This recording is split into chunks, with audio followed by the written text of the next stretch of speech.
its journey has already taken us a long way. We have seen a lot of development projects, new roads, houses and hotels. And it all looks set to continue with our hydrogen economy and all kinds of industries. But every state is more than just its infrastructure. Very true. All infrastructure only makes sense if the people can enjoy and use it. This is why SEDC has set itself the task of supporting and upskilling the populace so that Sarawak can really grow.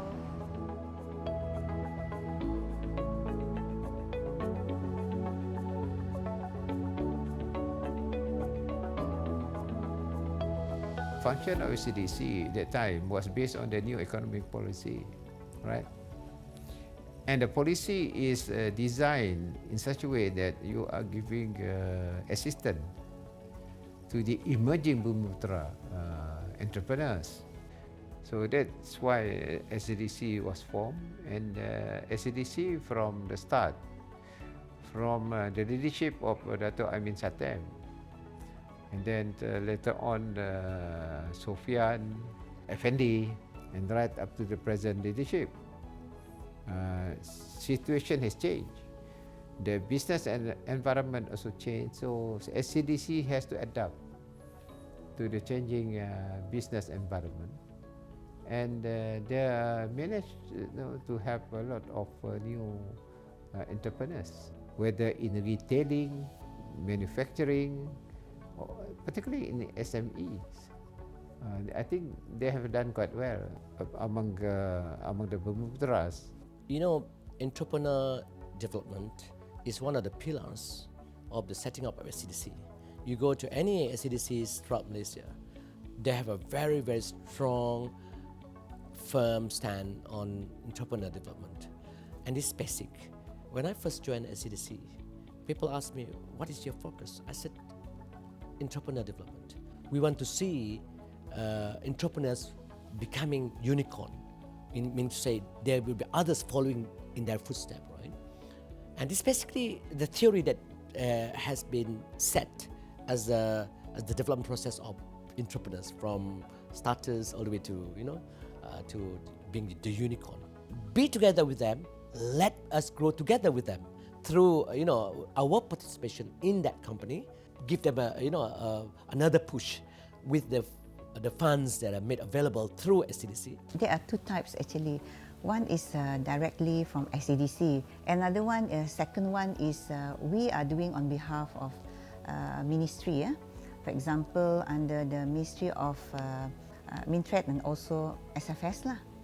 Okay, those that within SEDC actually we are quite fast in terms of processing it, because as long as you meet the criteria that we put for the respective scheme or loans. Another one is with the agency.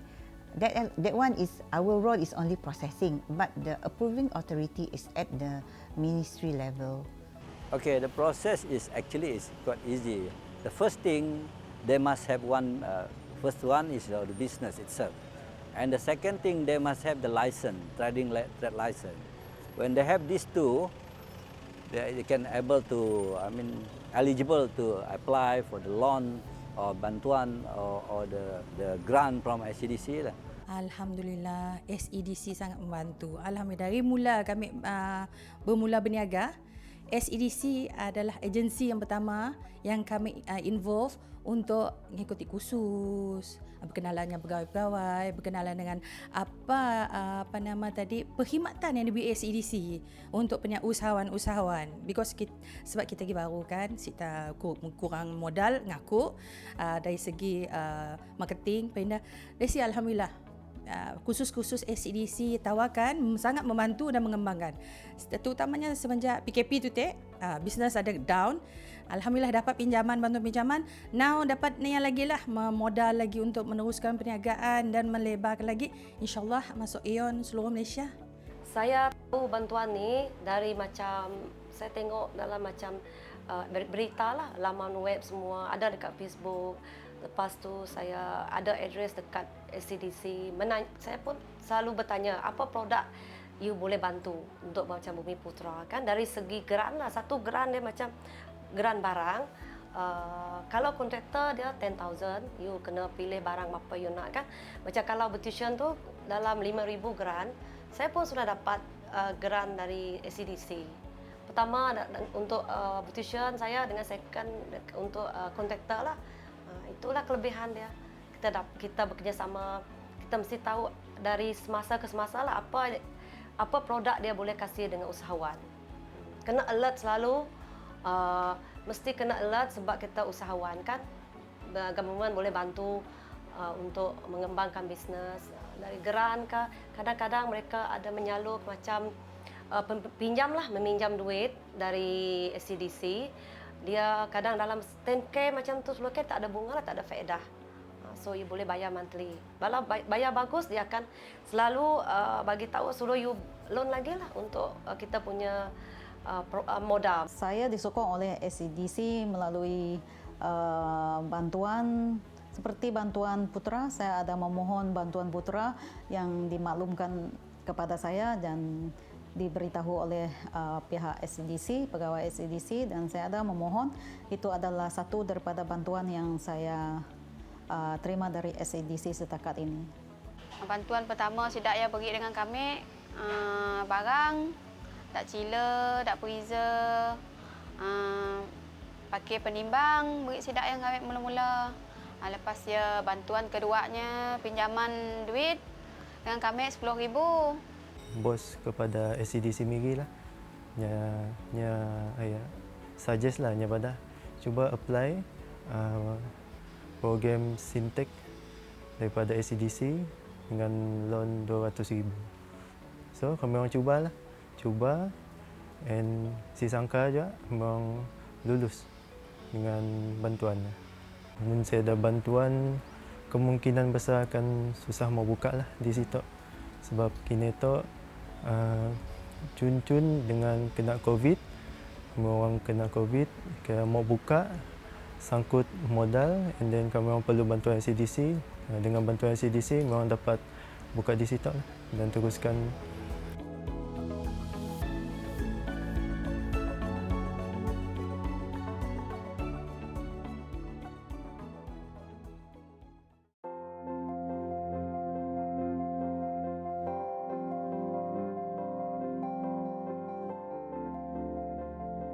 The ecosystem has changed. Now it's online business.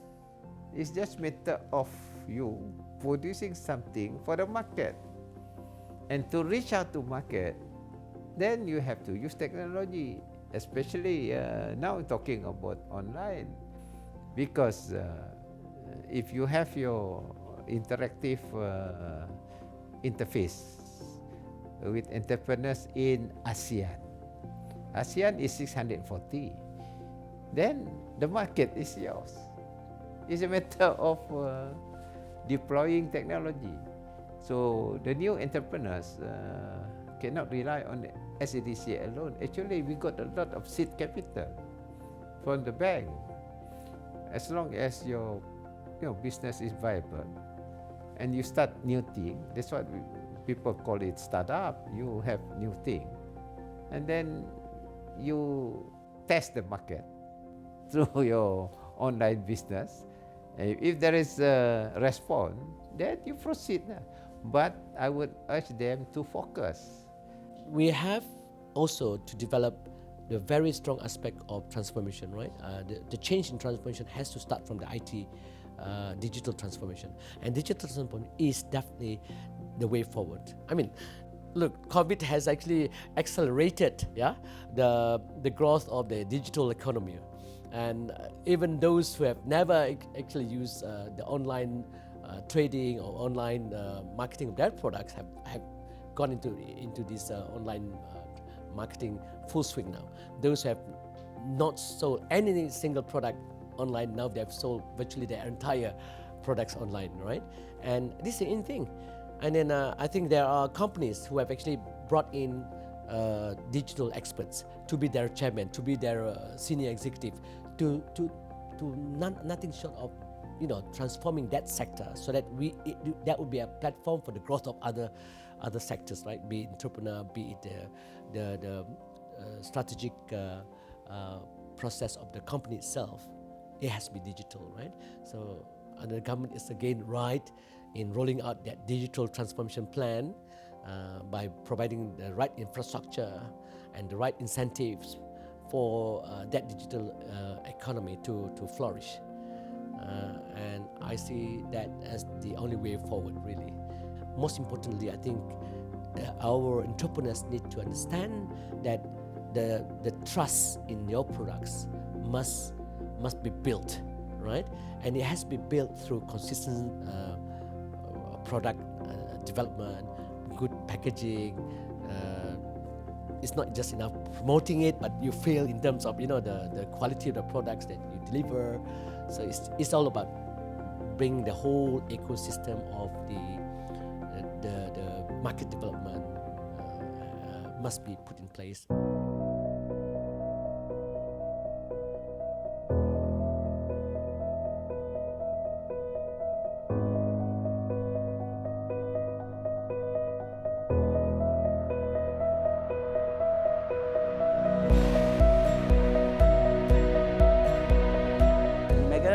Was built in 2017, but it is completed the project by 2018. So we started giving rent to our entrepreneur, Bumi Putra entrepreneur here, but end of 2018. It is a good, very good location and a good place lah for the Miri entrepreneur, because it is a very unique building. We are giving the space for them to do the business lah, especially like this, our Medan Niaga Miri. This is where we can help our Bumi Putra entrepreneurs to do business for in terms of rental a bit lower than the commercial rate. Okay, if you compare to the other Medan Niaga, this is very unique lah. One thing is in the design itself. It's more to what Islamic design, and then it will be one of the attractive place lah. The design of this building is inspired by our TYT now, Pen Sri Tatai Mahmud.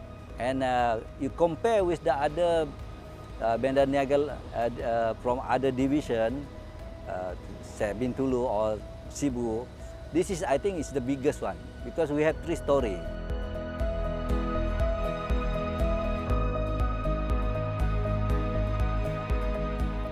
Of course, this is one of SEDC's many facilities across the state. In fact, SEDC supports 44 food and beverage units and 48 retail units for small business owners to get their start.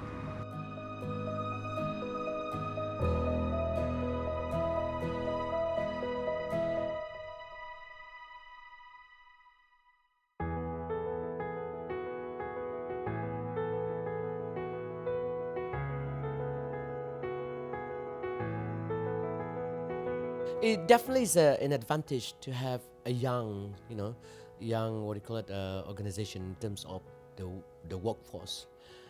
We have to keep it like that, because otherwise you'll be aging workforce where there'll be the second level or the people who are actually going to take over will not be there. But that's where, of course, we have the transition program, right? And to me, the young ones are the assets. We need to expose them.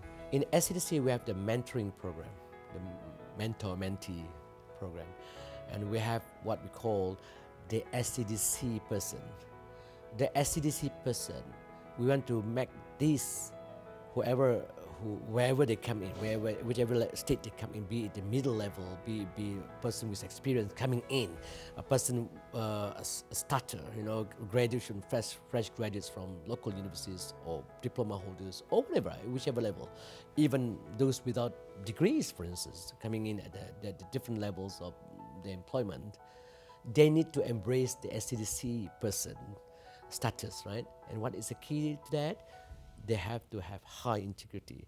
They have to be highly motivated. They have to be fully committed. The first time I joined, as I mentioned, as Extension Service Officer, it is totally different from my qualification, right? But I'm okay with that because to me, you have to learn something which is beyond your capability. At the end of the day, when there is an opportunity in internal audit, the first department that I joined was Internal Audit Division. So I would say that Internal Audit Division is a good start for me because a lot of things that you learn, it is a very strong foundation that you have to build before you naik to the next level in the management of SEDC. For 10 years, I think, I was with Internal Audit. To me, empowerment is no question because it is very clear. We have our group level of limit of authority where we can always refer to. So it's easier for the staff to work as a team because we can refer to our own approving authority at every level. Moving forward, I think we have to have a mix of younger talent together with the so-called senior officers in SEDC as well. I believe that each group, with the mixture of group of these people, I think we can have a better outcome, I believe, because each group we have our own strength, you know. Yeah, I believe younger generation, they are very competent in terms of the technology, for example. But for the macam senior officer like us, you know, we are more to, because I believe that we have a strong culture building in SEDC as well. You remember we talking about the recruitment of brains and all that. You may have brains, but you don't have integrity, it won't work, right? Integrity is foremost in our organization, right? In any organization, without integrity, that leakage will be huge. And that would be like a cancer that will end up killing the society, right? Integrity, efficiency, and professionalism is the key. And of course, teamwork. Nothing works without teamwork, right? And the whole of SEDC, I think I'm happy to note that we're working in a very solid team under the strong leadership of our chairman, our premier, of course, is always behind us. And the team has come to know that we are here to serve the rakyat. Yes, we get paid. Yes, we get all the benefits. But the rakyat must be foremost in our thinking process.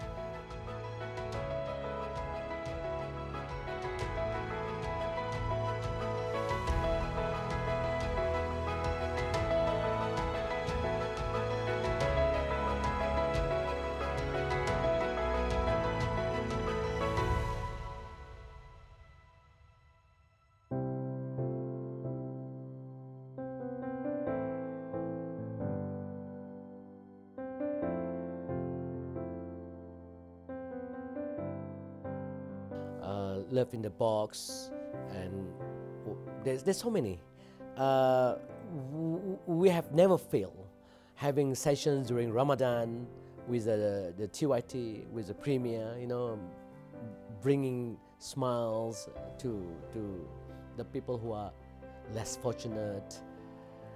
Definitely, we need to continue this, and by the creation, by strategizing in the formation of strategic companies where we will be able to derive a steady income and increasing this income so that we can actually be hugely profitable in the sectors that are supposed to be profitable, like the quarry sector, like the oil and gas sector. There are sectors we don't expect to get any income from it. It's the public transportation sector. You don't make money out of that, right? But will be enticing developers to develop the transit-oriented development sites all along it. And the money that will be coming from this, the increased profit that we derive from this over the next 5 to 10 years, will be poured back into the society through the creation of these CSR activities. So we have to be creative And once we have the resources, when we have the money to be spent, we will spend more. And as you know, helping others is a virtue, right?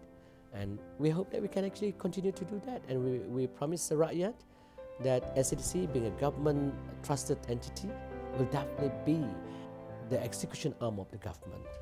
This has been an incredible journey for SEDC and for Sarawak, a golden journey. After 50 years, we have transformed from a small state on the island of Borneo, mostly unknown to the rest of the world. From farmers and hunters to trading, and now we are heading towards developed status. A soaring future of skyscrapers and flyovers. All with the support of SEDC along the way, who are now anticipating the next phase of the diamond journey. It has transformed lives in Sarawak for all its citizens. We are also promoting heavily what we call the hydrogen economy for Sarawak. And this is something that we would like to see in the future, where hydrogen is actually the future fuel.